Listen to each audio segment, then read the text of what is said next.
Hello दोस्तों, नमस्कार। आपका हमारे चैनल एसएस हिंदी कहानियाँ में बहुत बहुत स्वागत है।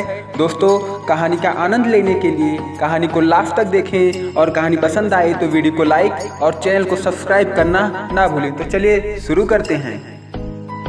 सावित्री एक कुशल गृहिणी होने के साथ साथ मिडिल क्लास की अध्यापिका भी थी।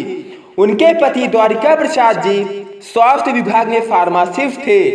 दोनों पति पत्नी के हिस्से में गांव में बहुत ज्यादा खेती बाड़ी की जमीन नहीं थी। जो भी थी वह अपने अन्य भाइयों को खेती बाड़ी के लिए दे रखे थे। चूंकि दोनों पति पत्नी सरकारी नौकरी में थे, इसलिए पैसे की कोई कमी ना थी। अच्छी तरह गुजर बसर और तीनों बच्चों की पढ़ाई के लिए कानपुर देहात शहर में मीडियम प्लाट लेकर मकान बनाकर रह रहे थे।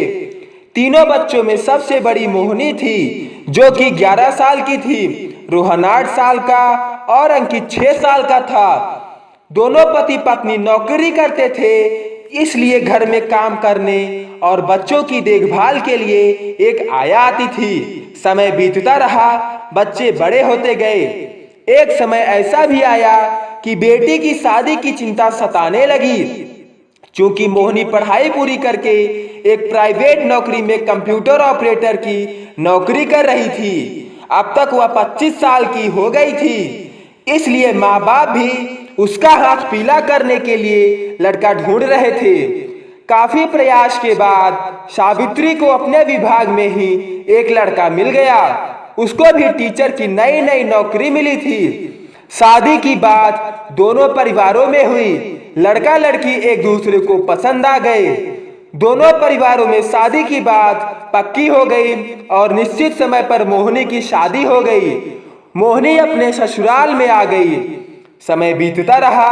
अब सावित्री को अपने बड़े बेटे रोहन, जो कि डॉक्टरी की पढ़ाई पूरी करके कनाडा चला गया, कनाडा में उसको भी नौकरी मिल गई थी। उसको शादी की चिंता थी, लेकिन रोहन आजाद ख्यालों का लड़का था और कनाडा की आबो हवा लग चुकी थी, इसलिए वह गांव की लड़की से शादी नहीं करना चाहता था। उसको वही स्टाफ में ही कनाडा की रहने वाली डॉक्टरनी पसंद थी और उसी से शादी करना चाहता था। जब यह बात सावित्री को पता चली तो उसने रोहन को समझाने का प्रयास किया कि बेटा देख, तू वहां की लड़की से शादी करेगा तो वहीं का होकर रह जाएगा, मुझे तथा अपने पिताजी को भूल जाएगा।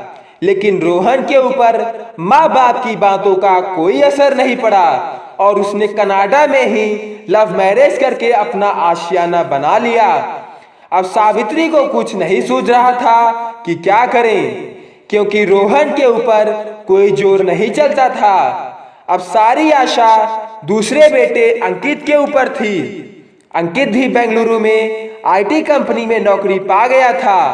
इधर सावित्री पति पत्नी भी धीरे धीरे बूढ़े हो रहे थे। द्वारिका प्रसाद तो सेवानिवृत्त होकर घर में ही रह रहे थे। अब सावित्री को अंकित की शादी की चिंता थी। माँ बाप शादी के लिए लड़की ढूंढ रहे थे। 2-3 जगह बात भी हो चुकी थी। उसमें एक लड़की पसंद भी थी। उससे शादी की बात लगभग पक्की भी हो चुकी थी। इसी बीच अंकित भी अपने बड़े भाई के पद चिन्हों पर चलते हुए बेंगलुरु में ही सब विभागीय लड़की से लव मैरिज कर लिया। जब यह बात सावित्री और द्वारिका प्रसाद को पता चली तो दोनों लोग उदास हो गए। चूंकि माँ बाप की सहमति से दोनों लड़के शादी नहीं किए थे, तो यह चिंता स्वाभाविक ही थी। पता नहीं बहुएं घर भी आएंगी कि नहीं, बुढ़ापे में सहारा कौन बनेगा, घर बार कौन संभालेगा, यही चिंता सावित्री और द्वारिका प्रसाद को खाए जा रही थी। इसी चिंता में दोनों लोग बीमार रहने लगे। धीरे धीरे स्वास्थ्य बिगड़ता गया। दिनों दिन दोनों जन कमजोर होते गए। द्वारिका प्रसाद तो इतने कमजोर हो गए कि उनका बीपी और शुगर बढ़ता गया। सही तरीके से कोई देखभाल करने वाला तो था नहीं। सावित्री भी चिंता में बहुत कमजोर हो गई थी। आशा भी कितना देख रेख करेगी। वह भी चूल्हा चौका, घर की सफाई आदि करने के पश्चात थोड़ी बहुत सेवा द्वारिका प्रसाद की ही कर देती थी। लेकिन यह सब अपर्याप्त था। एक दिन अचानक द्वारिका प्रसाद की बीपी इतनी बढ़ गई कि उन्हें पड़ोसियों की सहायता से अस्पताल ले जाया गया। शुगर भी काफी बढ़ चुका था। डॉक्टरों ने काफी प्रयास किया लेकिन उन्हें बचाया ना जा सका। दोनों बेटे बहुओं की राह निहारते उन्होंने अंतिम सांस ली। सावित्री पर तो मानो दुखों का पहाड़ टूट पड़ा था। दोनों बेटे बहुओं को संदेश भेजा गया। रोहन तो पत्नी के साथ कनाडा में था। वह तुरंत ना आ पाने की बात कहकर छोटे भाई अंकित से बोला कि इस बार पिताजी की क्रियाक्रम में तुम चले जाओ, सारा क्रियाक्रम कर देना। हमारे हिस्से में जो खर्च होगा वह मैं भेज दूंगा। जब माताजी की मृत्यु होगी तो मैं आ जाऊंगा, उस बार तुम मत आना। अंकित को अपने बड़े भैया भाभी से ऐसी अपेक्षा ना थी। माना कि भाभी को यहाँ का कल्चर नहीं पता, लेकिन भैया को यहाँ का रिवाज मालूम है। खैर अंकित अपनी इंजीनियर पत्नी के साथ जहाज से कानपुर देहात आ गया और पिताजी का अंतिम संस्कार से लेकर सभी क्रियाक्रम संपन्न किया। लेकिन वह बात मां सावित्री देवी को नहीं बताया जो कि रोहन ने कही थी। इससे माताजी जीते जी ही मर जाती। कुछ दिन तो अंकित घर में रुका जब तक उसकी छुट्टी थी। आखिर एक दिन उसको भी अपनी ड्यूटी पर जाना ही था। अंकित का मन तो था कि वह अपनी माताजी को साथ लेकर बेंगलुरु चले। आखिर अब माताजी की देखरेख भला कौन करेगा। पिताजी थे तो कोई बात नहीं थी, अब तो वो भी नहीं रहे। माताजी बेसहारा हो जाएंगी मेरे जाने के बाद। लेकिन अंकित की पत्नी नहीं चाहती थी कि सासू माँ भी हमारे साथ चले। उसको कोई फर्क नहीं पड़ रहा था कि माँ जी की देखरेख कौन करेगा। अतः बहू ने अंकित के ऊपर, घर छोटा है, माँ जी कहाँ रहेंगी, कौन सेवा करेगा, यही सब बहाने बनाकर अंकित के साथ वापस चली गई। पत्नी के आगे अंकित की एक भी ना चली और अंकित भी माँ को अपने हालत पर छोड़कर बेंगलुरु वापस चला गया। इधर सावित्री देवी एकदम निसहाय हो गई। एक तो पति के जाने का गम, ऊपर से दोनों बहुओं का रवैया ऐसा कि कोई भी ना सह सके। सावित्री देवी भी अब चलने फिरने में असहाय होती जा रही थी। आशा भी बूढ़ी हो गई थी, वह भी कितनी सेवा करती। इसी चिंता में वह भी बीमार रहने लगी। न खाने का समय और न ही समय पर दवा पानी देने वाला कोई। यही सोचते सोचते काफी कमजोर हो गई थी सावित्री देवी।